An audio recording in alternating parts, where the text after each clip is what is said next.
రాష్ట్రంలోన మరి fee reimbursement బకాయిలు అనేక కళాశాలల్లోన మరి విద్యార్థులు చదువుతున్నటువంటి పరిస్థితి ఏర్పడింది.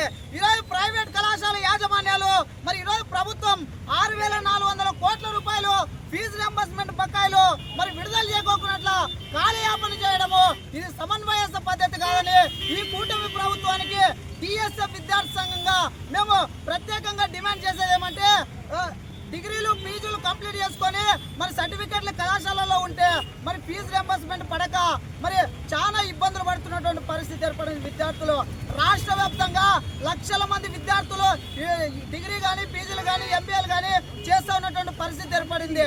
అయితే రాష్ట్రంలోన 6,400 కోట్ల రూపాయలు పెండింగ్ లో ఉంటే మరి కేవలం 400 కోట్ల రూపాయలు ఫీజు రింబర్స్మెంట్ విడుదల చేసి చెయ్యి దులుపుతున్నటువంటి పరిస్థితి ఏర్పడింది. ఈ రాష్ట్రంలోన మరి విద్యాశాఖ మంత్రి నారా లోకేష్ గారు మరి విద్యాశాఖ మంత్రిగా కొనసాగుతూ ఉన్నారు. అంటే 400 కోట్ల రూపాయలు రిలీజ్ చేసి చెయ్యి దులుపుకుంటున్నటువంటి పరిస్థితి ఏర్పడింది. యుగల పాదయాత్రలోనేమో మరి ప్రతి ఒక్క విద్యార్థికి కూడా న్యాయం చేసే విధంగా మరి హామీలు ఇవ్వడం జరిగింది. ఇదేనా మీరు ఇచ్చే హామీలని ఈరోజు నారా లోకేష్ గారికి విద్యాశాఖ మంత్రి గారిని ముక్కుసూటిగా అడుగుతా ఉన్నాను. ఈరోజు విద్యార్థులకు ఫీజు రింబర్స్మెంట్ పడక చాలా ఇబ్బందులు పడుతున్నటువంటి పరిస్థితి ఏర్పడింది.